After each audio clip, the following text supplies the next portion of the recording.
Happy April 1st, everybody. Finally, we are about 25 days now from the 2024 NFL Draft. And if you live in the state of Michigan, we get closer to heat. That's why I love April. I know it's April Fools.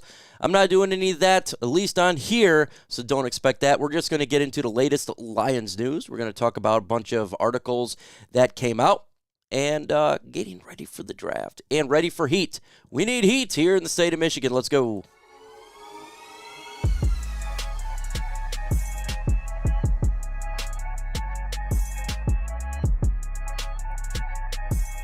Continue to subscribe to the channel, trying to get to 10,000 subscribers. Let's try to do it before the NFL draft here in 25 days. So if you're one of those folks, go ahead and hit that subscribe button. One of the latest articles here, and as you may not know, but there's a kicker that was playing for the Michigan Panthers. He dropped a 64-yard field goal, Mr. Jack Bates, and a lot of Lions fans are wanting to see what he can do. And even the Detroit Lions contacted him after he did really, really well. We need to have a kicker not opposite, but we need to have a kicker to compete with Michael Badgley. This is something that Brad Holmes wants to do, and maybe Jack Bates could be the solution to that problem. We'll see going forward, but when you make 64-yard field goals, that is very, very eye-popping, and I'm sure that even other NFL teams decided to look at that.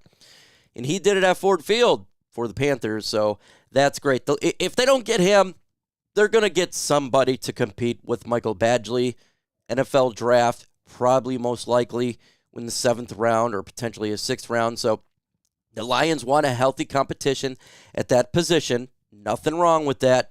We need to get the big solution to the kicker problem that we've had for many years now, even though Detroit, generally speaking, always has a good kicker, but we're just trying to lock that down. And Michael Badgley's held it down. He's not a great kicker. He's not a horrible kicker. He's an it kicker, and we'd like to get better there. So maybe Jake Bates could be the solution to the problem. What do you guys think? Should the Detroit Lions go ahead and sign this guy when their season is done? Let me know in the comments below. I see nothing wrong with it. Let's get better at kicker. Let's do our thing here. Now, Cam Sutton turned himself in. About time. So he's not a Detroit Lion anymore, but I'm happy that he turned himself in, faced the music.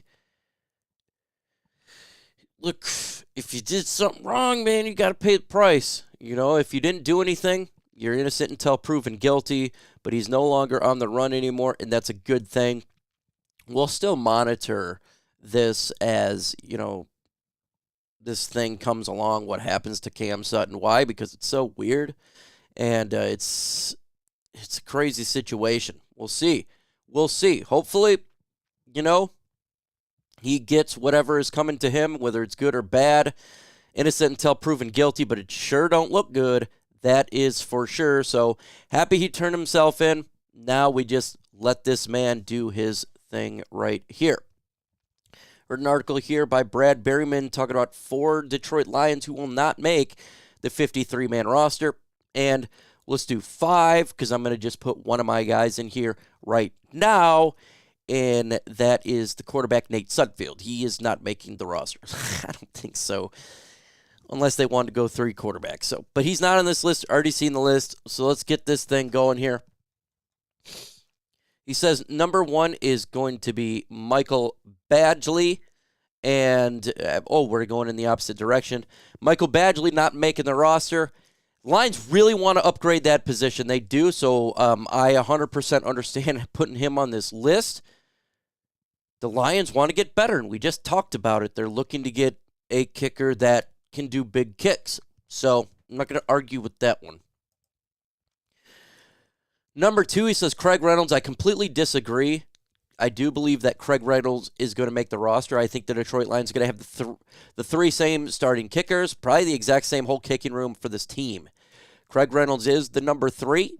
He is a guy who they like.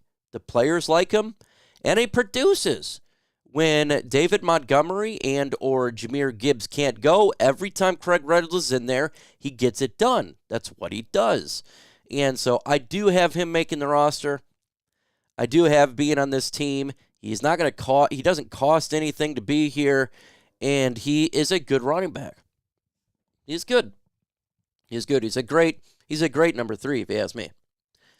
Levi Onwuzurike, they have here on that list, and I don't get upset with this because I think it is possible he doesn't make the roster. I want him to make the roster just because he's fought through adversity. I really do. And when you see somebody fighting as much as he did last year after having neck surgery, you really root for the guy.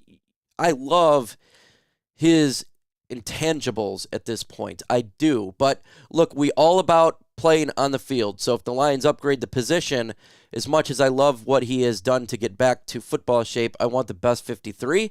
And if he's not that, I'm fine with letting him go. I am 100% fine because you just want the best roster. But, shout out to Levi Onwuzurike for what he did.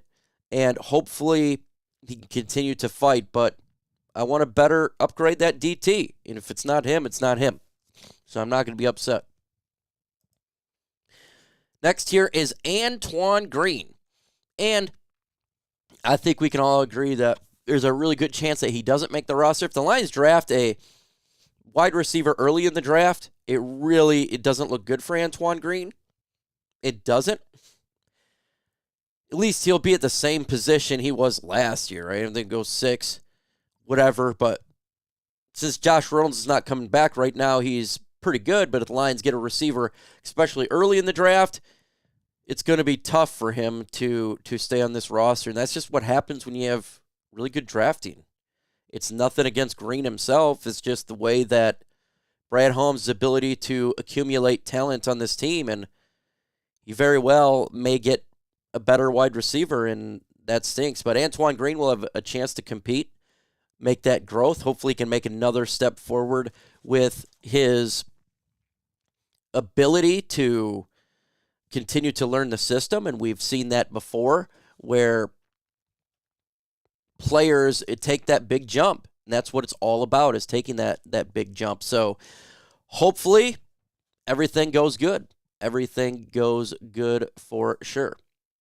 And I don't know what's going on with my computer right now. It's going jacked up while I'm recording. So we're going to continue this bad boy. And let's get this next article here. And this is something that you guys probably, well, that's not on there. There we go. Let's see what in the world is going on. While I'm recording. Sorry about this, guys. I don't know what in the world is going on, but we're just going to go ahead and go with right now that the Lions Brock Wright, it is an article from, and y'all know, signed an offer sheet with the San Francisco 49ers, and the Detroit Lions had 5 days from doing it to match the offer, or he will be on the team or he will not be on the team. And so I don't think that the Detroit Lions are going to match it because he got a nice little paycheck from the San Francisco 49ers.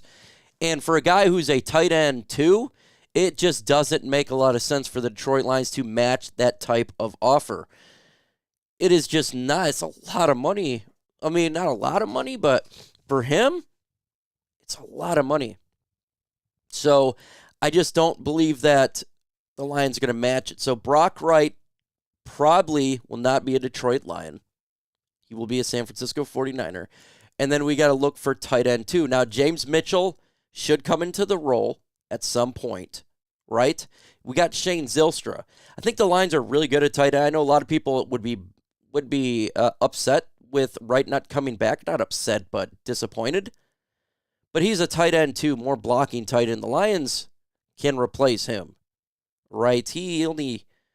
He's a blocking game. The Lions can replace him. They can. You just find another tight end that does what he does, and I think the Lions will be okay. I'm not too upset about it. Now, first off, congrats to Brock Wright. If he gets this bigger paycheck, San Francisco, that's awesome for him. Really, really good. But for the Detroit Lions, it's just difficult for us to match that type of contract. The contract details of Josh Reynolds came out, and it honestly wasn't that big of a contract. It is not. A lot of this is based on incentive. And so instead of $7 million a year, it's really $4.5 million a year.